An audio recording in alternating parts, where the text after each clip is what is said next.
गोला शीशा लगाया है।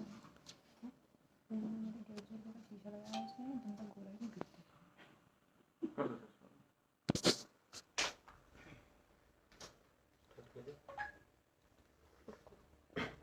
ये जो प्रेस कॉन्फ्रेंस आज आप लोगों की बुलाई गई है, ये नगर निगम सोलन के चुनाव से संबंधित है।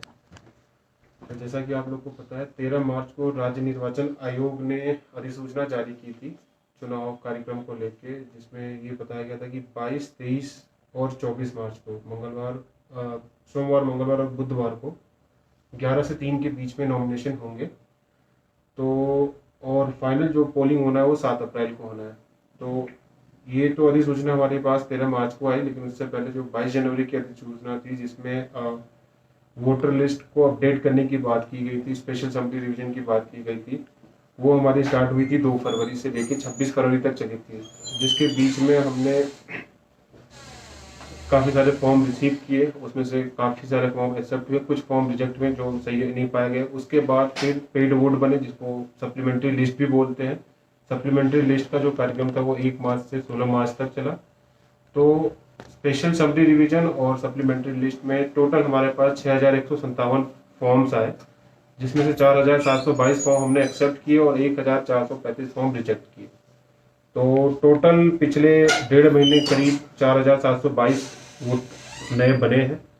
तो अभी मैं आपको टोटल वोटर्स बता देता हूँ। हमारे पास नगर निगम में अभी टोटल वोटर 36,435 है, जिसमें से मेल पॉपुलेशन है 18,730, फीमेल पॉपुलेशन है 17,704 और एक थर्ड जेंडर के वोटर है हमारे पास।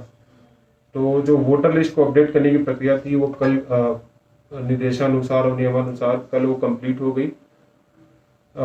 स्पेशल समरी रिवीजन के साथ साथ सप्लीमेंट्री लिस्ट भी तैयार हो गई और कल से हम नॉमिनेशन कैंडिडेट्स के लेंगे। नॉमिनेशन 3 दिन होंगे, 22, 23, 24। और जैसा कि आपको पता है, आदरणीय उपायुक्त महोदय ने इस चुनाव के लिए 2 ARO अपॉइंट किए हैं। एक ARO जो वार्ड नंबर 1 से लेकर 9 को देखेंगे वो SDM सोलन होंगे, और दूसरे ARO जो वार्ड नंबर 10 से 17 तक की देखेंगे नामांकन को, वो होंगे RTO सोलन। तो वार्ड नंबर 1 से लेके वार्ड नंबर 9 तक के जो नामांकन होंगे वो SDM कोर्ट में होंगे। उसके लिए जो एंट्री पॉइंट होगी वो बैक साइड से बस स्टैंड की तरफ से होगी। और वार्ड नंबर 10 से लेके 17 तक के लिए जो नामांकन होंगे वो ऊपर जो DC साहब का कोर्ट लगता है वहाँ पे RTO साहब नामांकन लेंगे। तो उनके लिए एंट्री DC ऑफिस के फ्रंट डोर से होगी। हम ऐसा इसलिए कर रहे हैं क्योंकि आपको भी पता है कोविड के केसेस बढ़ रहे हैं, ताकि क्राउडिंग ज़्यादा ना हो, इसलिए 2 अलग अलग रूम में रखा गया है और दोनों लोग की एंट्री अलग से रखी गई है। तो अगर कोई कैंडिडेट या उनके समर्थक फ्रंट गेट से आते हैं वार्ड नंबर 1 और 9 से, तो उनके नामांकन नहीं लिए जाएंगे। उनसे बार बार हम अनुरोध करें वो बैक साइड से आएंगे, और ये स्टेयर केस वगैरह सारे ओपन कर दिए गए। तो वार्ड नंबर 1 से लेकर 9 तक वो बैक साइड से आएंगे, और वार्ड नंबर 10 से 17 तक फ्रंट साइड से आएंगे, और उनका नामांकन जो है RTO साहब लेंगे, और वार्ड नंबर 1 से 9 SDM साहब लेंगे यहाँ पे अपने कोर्ट में। तो सर कितनी वोट्स जैसा कि मैंने आपको बताया, अभी तक जो टोटल वोट फाइनल बन गए हैं जो अपने वोट कास्ट कर सकते हैं वो 36,435 है। उसमें से मेल जो है 18,730, फीमेल जो है 17,704 और थर्ड जेंडर जो है 1। सर कोविड के चलते जैसे कई चीजें ऐसी हैं जो अलग की जाएंगी, तो सर मान लीजिए कोई कोविड ग्रसित व्यक्ति है तो क्या वो अपना वोट कास्ट कर सकता है? जी बिल्कुल, जैसा कि आपने देखा तो पंचायत में भी इसके लिए अलग से प्रोविजन की गई थी, लास्ट के घंटे दिए गए थे। तो हम उम्मीद करते हैं कि ऐसा कुछ प्रोविजन इसमें भी होगा। अभी हालांकि इस पर राज्य निर्वाचन आयोग का कोई दिशा निर्देश नहीं आया, बट चूंकि हम उम्मीद करते हैं जो पंचायत में हुआ लगभग वैसे ही उसी दिशा निर्देश के अनुरूप हमें आगे भी चलना पड़ेगा। सर जो नॉमिनेशन फाइल करने होंगे उनके लिए कोई संख्या वगैरह की है कि कितने लोग अपने समर्थकों के साथ आ सकते हैं? हाँ, वो संख्या तो जो जैसा कि राज्य निर्वाचन आयोग ने पहले भी डिसाइड किया था, एक जो हमारे पास नामांकन के लिए आएंगे उनके साथ मैक्सिमम 3 या 4 लोग ही होंगे, उससे ज़्यादा लोग नामांकन के लिए कक्ष में नहीं आएंगे।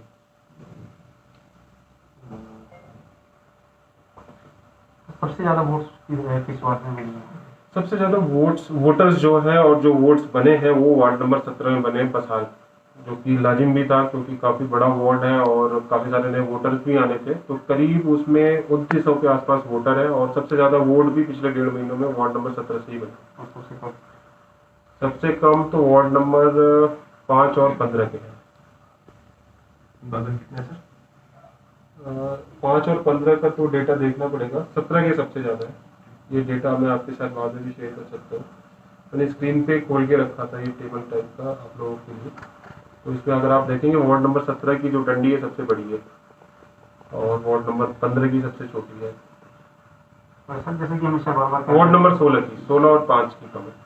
सर जैसे हमेशा कहा जाता है जो थर्ड जेंडर होते हैं उनकी वोट्स वगैरह बहुत कम बनती है। इस बार भी देखने आ रहा है कि मात्र सिर्फ एक ही जो वोट बनी है। देखिए इसका कारण ये भी होता है कि कई बार वो खुद सामने से नहीं आते हैं, लेकिन इस बार तो एक शुरुआत हुई कि किसी ने अपने आप को थर्ड जेंडर का ऑप्शन टिक किया है। एक तो काफी लोगों को जागरूकता नहीं है। नहीं, जबकि इससे पहले सोलन में एक बार जो थर्ड जेंडर के पर्सन है वो काउंसलर भी रह चुके हैं। अच्छा। और यहाँ पर काफी लोग जो है थर्ड जेंडर के रहते हैं। क्या प्रशासनिक जो घर घर जाकर वोट बनाता है, क्या यहाँ पर चूक रह जाती है कि उन लोगों की वोटें नहीं बनती? नहीं, देखिए ये जो राज्य निर्वाचन आयोग के चुनाव होते हैं वो आपके असेंबली और लोकसभा के चुनाव से अलग होते हैं, क्योंकि इसमें घर घर जाके वोट नहीं बनता है। आपने भी पूरी प्रक्रिया को देखा है, लोगों को हमको देना पड़ता है, क्योंकि इसमें समय कम होता है, कम समय अवधि में सारी चीज़ें करानी होती है। तो कहीं ना कहीं जागरूकता की कमी रह जाती है और आप जैसा सुझाव दे रहे हैं अगली बार इसको ध्यान में रखा जाएगा और इस पर हम थोड़ा वर्कआउट करेंगे, लोगों को जागरूक करेंगे ताकि वो खुद सामने से आके वो हमको कम्प्लीटली तो वोटर्स के लिए कुछ अपील अगर आप करना चाह रहे हो जो वोट करने आएंगे कास्ट बाद में? ये बात वोट से थोड़ा पहले, अभी एक दिन बहुत ज़्यादा हो जाएगा। आज आपको इन्फॉर्मेशन देगी ना, मेन तो ये था कि वोटर्स कितने हैं और 2 AROs हैं हमारे, कहाँ नॉमिनेशन नॉमिनेशन। तो ये हमने ये पहुंचाना है कि 1 से 9 वाले बैक साइड से ही आएंगे, क्योंकि एक साथ सब सामने आ जाएंगे तो DC ऑफिस में बड़ा हंगामा से हो जाता है और वो चौक हो जाता है फौज। तो बाकी 1 से 9 वाले सामने से आएंगे और इधर वाले इधर से आएंगे। थोड़ा सा रुक के, एक साथ ही ना करो आप ना। नहीं, वो तो कट गई होगी सर।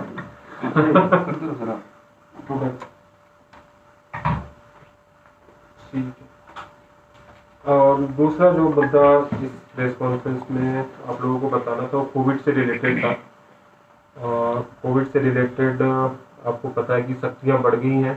मुख्यमंत्री साहब के भी कुछ दिशा निर्देश आए हैं। मुख्यमंत्री साहब ने भी सारे उपायुक्त महोदय और पुलिस अधीक्षकों के साथ बैठक की थी और सोलन में 18 मार्च को माननीय उपायुक्त महोदय ने सभी टीमों के साथ, सभी विभागों के साथ एक जिला स्तरीय मीटिंग की थी, जिसके बाद कुछ निर्णय लिए गए थे और निर्णय में ये था कि कोविड के केसेस हमारे बढ़ रहे हैं तो हमें कुछ सख्ती करनी पड़ेगी और जो राज्य सरकार की तरफ से दिशा निर्देश आया उनका भी अनुपालना करना पड़ेगा कड़ाई से।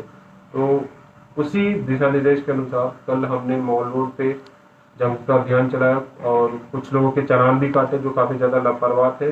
और ये जो अभियान है अभी तब तक चलता रहेगा जब तक कोविड के केसेस खत्म नहीं हो जाते और ये औचक निरीक्षण वगैरह पुलिस विभाग के द्वारा, जिला प्रशासन के द्वारा और MC की टीम के द्वारा चलता रहेगा। इसके अलावा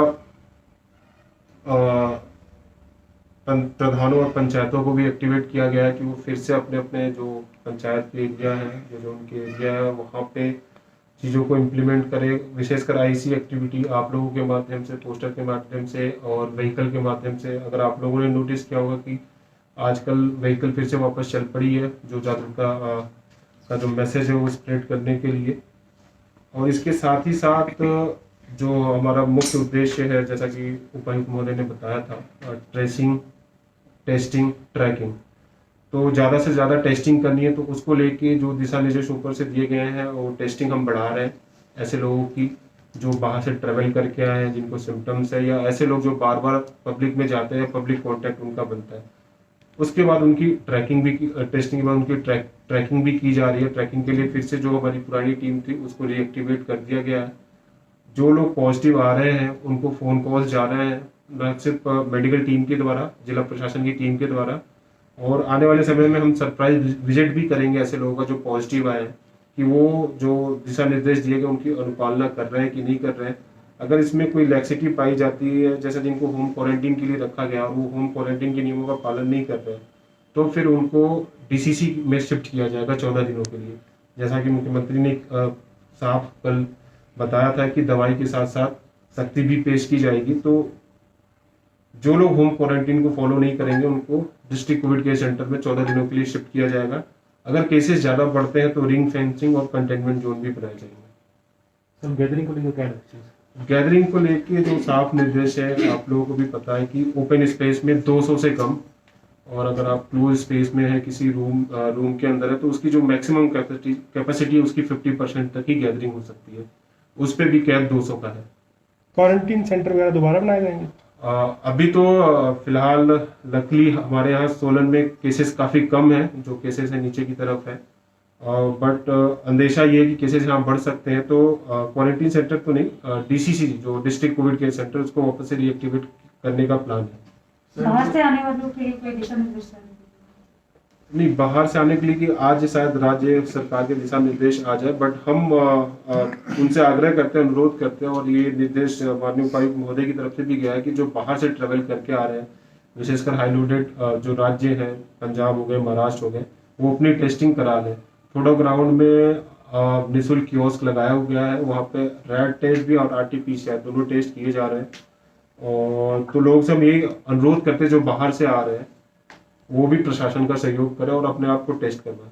सर, जो ऑर्गेनाइजेशंस हैं जो कुछ ऑर्गेनाइज करने वाली बात है, जैसे शादी है, समारोह है, तो उसके लिए क्या सर प्रायर परमिशन की आवश्यकता है? हाँ, देखिए उस पे भी तो एक तो संख्या पे लिमिट लग गई है कि 200 से नीचे ही होने चाहिए। दूसरा, जो राज्य सरकार की वेबसाइट है covid.hp.gov.in, उस पर आपको रजिस्टर कराना है और उसकी मॉनिटरिंग की जाएगी।